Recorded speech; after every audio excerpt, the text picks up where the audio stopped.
नमस्कार मु देवेंद्र आम सहित जी अच्छा आईन विषय बुझापी सी होती ओडिशार जड़े जनाशुना आईनजीवी वरिष्ठ आईनजीवी विभु प्रसाद त्रिपाठी। सर नमस्कार। सर आम एक नुआ प्रयास आरंभ करूँ केमिति लोक मैंने साधारण जनता मान आईन को बहुत सरल भाव में बुझीपारे तार प्रथम आम रखीचु तार प्रथम अध्याय रखीचु PIL बा पब्लिक इंटरेस्ट लिटिगेशन जोटा PIL आरंभ करते से जनस्वार्थ मामला कहुए से सम्मिलित मामला आधार कौन यह कौन पे आरंभ होता आम देश में आम जनस्वार्थ सम्मिलित मामला 1979 मसीह हुसियानारा खाटून मामला रे जस्टिस PN भगवती एवं जस्टिस DA देसाई को गठित खंडपीठरू तार गोटे अयमारंभ होता एवं पब्लिक इंटरेस्ट लिटिगेशन टी हूँ लोकंकर जो न्याय पाइबा पाइका जो अधिकार से न्यायिक व्यवस्थार गणतांत्रिकरणर प्रतिफलन होछि जनस्वार्थ सम्मिलित मामला। आम देश रे आमे संविधान तैयारी करिछे एवं अनेक समय आमे जो आईन गुड़िक तैयारी करिछे से आईन सुफल केवल मुष्टिमय लोकों पाई उद्दिष्ट नुहे से आईन टी साधारण लोक निकटरे पहुँचवा एवं साधारण लोकटी से आईन को किभली भाबरे बहुत भावे व्यवहार करि परिबो सेथिपाई जो प्रतिफलन ताकू आमे PIL आकार रे देखि थाउ जस्टिस जस्ट एवं प्रॉपर वे रे access to justice delivery system को व्यवहार करिबा मध्य PIL रो आउ गोटे फैसेट्स बोली आमे कहि परिबा। जनस्वार्थ मामला सर केउ माने अप्लाई करि परिबे जनस्वार्थ मामला जदि कोनोसी व्यक्ति विशेष बा गोटे गोष्ठी से माने जेहेतु डिसएम्पावर्ड जेहेतु से माने मार्जिनलाइज सेक्शंस से मानकर अधिकार क्षुण्ण होची एवं से माने निजे आबल्ड नाहांती कोर्ट कचेरी निकटरे आवेदन करिबा लगी से क्षेत्र में केवल से व्यक्ति माने तांको तरफरु अन्य जनक जरिया मध्य मकद्दमा करि पारंती। से क्षेत्र में जनस्वार्थ सम्मिलित मामला रे जो लोकस स्टैंडाई प्रिंसिपल न थाए अर्थात जेनेरली जितेबाला गोटे लोक मकद्दमा को जाए कोर्ट निश्चिंत भाव पचारे जे आपणकर कौन राइट्स उल्लंघन होती जदि आपणकर किसी अधिकार उल्लंघन होती ताले आपण मकद्दमा फाइल करंतु किंतु जनस्वार्थ सम्मिलित मामला क्षेत्र में से भली एग्रीव्ड पर्सन रो किसी डेफिनेशन रो आवश्यकता नहीं सेठी लोकल स्टैंडर्ड प्रिंसिपल्स को बहुत लिबरलाइज कर दिया जाइछि जेकोसी एक व्यक्ति विशेष मध्य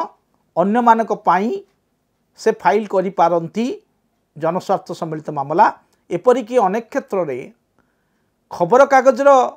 न्यूज़ आधार रे मध्य कोर्ट तांको निज तरफरु सो मोटो जनस्वार्थ सम्मिलित मामला निजे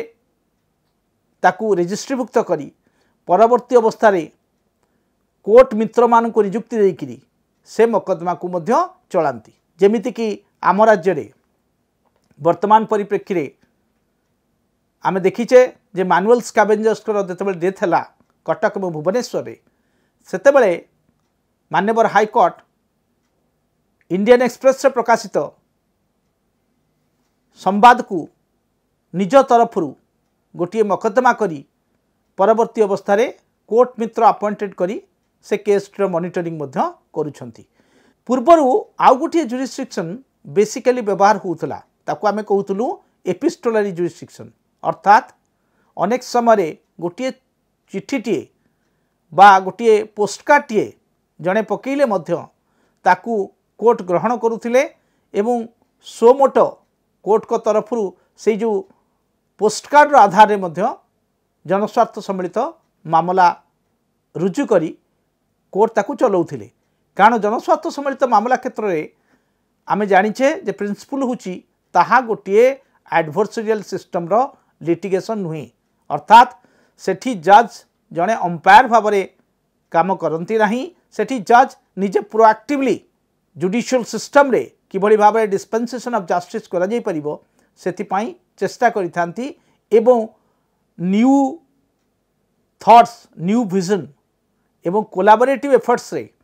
सेठी मकद्दमार परिचालना करा जाई थाए। सर जोटा आरंभ होइतला पब्लिक इंटरेस्ट पई ताहा एबे कोठी ना कोठी पॉलिटिकल इंटरेस्ट हो बा पर्सनल इंटरेस्ट होई जहाँ एबे आईन सब पीएल फाइल करा जाउची सेथिपई कोठी ना कोठी विचारपति माने एई जो आईन उपरे टिके विमुख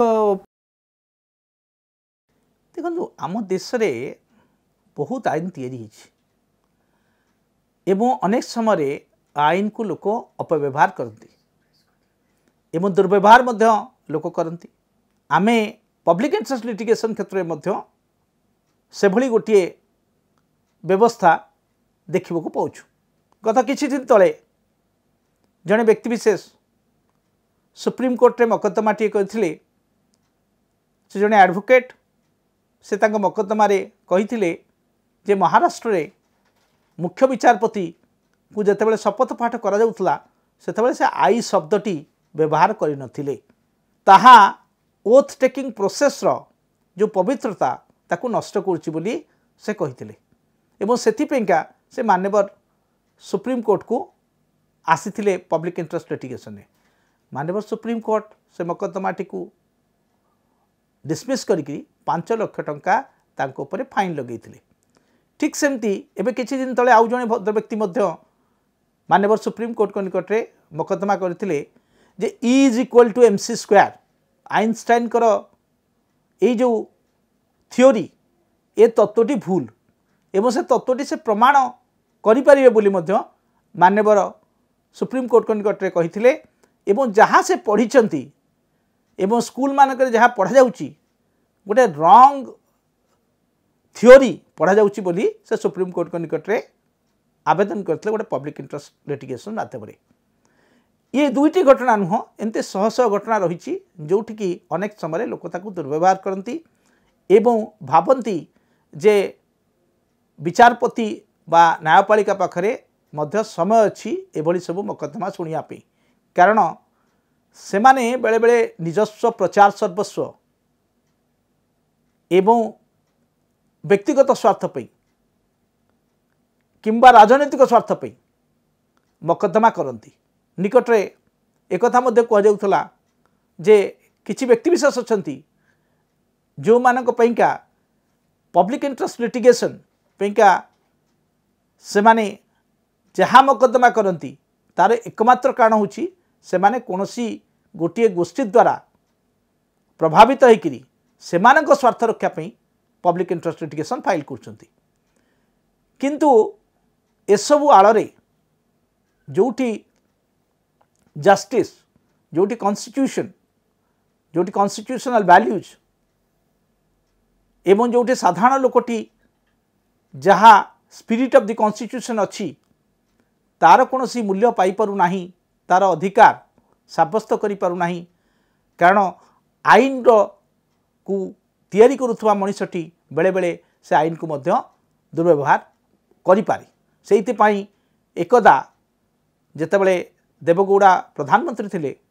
से चाहूले जे पब्लिक इंटरेस्ट लिटिगेशन रो दुरुपयोग को कमेबा पई गोटे बिल आनिबा पई किंतु भाबुची जे से भली बिल आसिले आम गणतांत्रिक व्यवस्था प्रति मध्य से गोटे भयंकर विपद सृष्टि करिवो। आपण भाबुचंदी जे भी जो माने फेक पीएल फाइल करचंती सेमानक ऊपर किछि आईन आसु आईन आसीबा दरकार मु भाबुची जे से भली आईन आसिले अनेक समय विचारपति माने मध्य से आईन को व्यवहार करी जो गुड़िक एक्चुअली लोकंक स्वार्थ सम्मिलित पीआईएल से गुड़िक मध्य डिसमिस होइबार गोटे भय देखादेव तार कारण होची अनेक समय जेन्युइन पीआईएल्स से जो आईन आसिले से गुड़िक मध्य लोक फाइल करने भय करेंगे से दृष्टि से भली आईन आसबार मु भावुची जे वर्तमान परिप्रेक्षी में कौन आवश्यकता ना आगुरी जो पीएल जो आसी ସେତେବେଳେ ଜଣେ ପୋଷ୍ଟକାର୍ଡ଼ରେ 15 ପଇସାରେ ମଧ୍ୟ ଜଣେ PIL ଫାଇଲ୍ କରିପାରୁଥିଲା। ଜଣେ କେଉଁଠି ନା କେଉଁଠି ଗୋଟେ ଜେନ୍ୟୁନ୍ ପିପୁଲ୍ PIL ଫାଇଲ୍ କରିପାରିବ ତ? ଦେଖନ୍ତୁ ସମାଜରେ ଯାହା ପରିବର୍ତ୍ତନ ଘଟୁଛି ସେଥିରୁ ନ୍ୟାୟିକ ବ୍ୟବସ୍ଥା ନିଜକୁ ମୁକ୍ତ କରି ରଖିପାରିବ ନାହିଁ। ଅର୍ଥାତ୍ ସାମାଜିକ ବ୍ୟବସ୍ଥାରେ ଯେଉଁଭଳି ପ୍ରକାରର ଗୋଟିଏ ଦୃଷ୍ଟିଭଙ୍ଗୀର ପରିବର୍ତ୍ତନ ଘଟିଛି ସେ ଦୃଷ୍ଟିଭଙ୍ଗୀର ପରିବର୍ତ୍ତନ ମଧ୍ୟ ନ୍ୟାୟପାଳିକାରେ ବିଚାରପତି ଏବଂ ଆଇନଜୀବୀମାନଙ୍କ ମଧ୍ୟରେ ଘଟିବା ସ୍ୱାଭାବିକ। ଅନେକ କ୍ଷେତ୍ରରେ ଅନେକ ବ୍ୟକ୍ତିବିଶେଷ PIL ଫାଇଲ୍ କରିବା ପାଇଁ ମାନ୍ୟବର ହାଇକୋର୍ଟର ପ୍ରଧାନ ବିଚାରପତି କିମ୍ବା ସୁପ୍ରିମକୋର୍ଟର ମୁଖ୍ୟ ବିଚାରପତିଙ୍କ ପାଖକୁ ମଧ୍ୟ ଚିଠି ଲେଖୁଛନ୍ତି ଏବଂ ସେ ଚିଠି ବେସିସ୍ରେ ମଧ୍ୟ PIL ରେଜିଷ୍ଟର୍ଡ ହୋଇପାରୁଛି ଏବଂ ଯେଉଁମାନେ ଓକିଲଙ୍କ ପାଖକୁ ଯାଉଛନ୍ତି ନିର୍ଦ୍ଦିଷ୍ଟ ଭାବରେ ଅନେକ ଆଇନଜୀବୀ ଅଛନ୍ତି ଯେଉଁମାନେ ପ୍ରୋ ବୋନୋ ଅନେକ ମକଦ୍ଦମା କରୁଛନ୍ତି ଏବଂ ଏହି ଜନସ୍ୱାର୍ଥ ସମ୍ବଳିତ ମାମଲା କରିବା ପାଇଁ ଅନେକ ସମୟରେ କିଛି ଏଫର୍ଟସ୍ ମଧ୍ୟ ଦେବାକୁ ପଡ଼େ। ଏକଥା ନୁହଁ ଯେ ଜଣେ ବ୍ୟକ୍ତିବିଶେଷ କେବଳ ଚାହିଁଲେ ପବ୍ଲିକ୍ ଇଣ୍ଟରେଷ୍ଟ ଲିଟିଗେସନ୍ ଟେ ଫାଇଲ୍ କରିଦେବେ କୌଣସି ଆଧାର ନଥାଇକିରି ସେମିତି ବେସିସ୍ରେ ମଧ୍ୟ କୋର୍ଟ ତାକୁ ଗ୍ରହଣ କରିବେ ନାହିଁ। ତେଣୁ ଆମେ ମନେ ରଖିବା ଉଚିତ ଯେ ପବ୍ଲିକ୍ ଇଣ୍ଟରେଷ୍ଟ ଲିଟିଗେସନ୍ ଗୋଟିଏ କୋଲାବୋରେଟିଭ୍ ଏଫର୍ଟ। ଜଣେ କେବଳ କୋର୍ଟକୁ ଯାଇ କିଛି ରିଲିଫ୍ ମାଗିଲେ ହେବନି, କୋର୍टକୁ ମଧ୍ୟ ସେ ରିଲିଫ୍ରେ ଜଣାଇଦେବା ଉଚିତ ଯେ କୋର୍ଟ ଆକ୍चुअली तार विकल्परे कौन करिपारिब गोटे पर्टिकुलर सिचुएशन्स ए दायित्व मध्य जड़े आईनजीवींकर रही। जदि से भली होमवर्क न करी पिटिशन फाइल हुए ताहले से पिटिशन गुड़िक निश्चित भाव कोर्ट पक्षरे गोटे गुड गवर्नेंस प्रतिष्ठा करने गोटे विपज्जनक परिस्थिति आड़ को टाणी नब। जड़े PIL पिटिशन कौट फाइल कर फाइल कर कौ न्यायालय फाइल कर जड़े पब्लिक इंटरेस्ट लिटिगेशन फाइल कले केवल हाईकोर्ट फाइल करि किंबा सुप्रीम कोर्ट फाइल करि। सुप्रीम कोर्ट को सारा देशर लोक तो फ्लडेड कले हेनी पब्लिक इंटरेस्ट लिटिगेशन को बा हाईकोर्ट को जेन्युइन पब्लिक इंटरेस्ट लिटिगेशन बदल में जेकोसी व्यक्तिगत स्वार्थ साधन करुवा मकद्दमा गुड़िक फाइल कले ताहा जनस्वार्थ सम्मिलित मामला भाव ग्रहण करा ना। आज तो आम आलोचना करुले जनस्वार्थ मामला बा पब्लिक इंटरेस्ट लिटिगेशन उपरे जहाँ क्वेश्चन आपणकर आमको कमेंट माध्यम जनइबे एवं आमे कोउट ना कोउट आउ गोटे एपिसोड रे ए विषय पुंखानुपुंखन भाव आलोचना करिबा।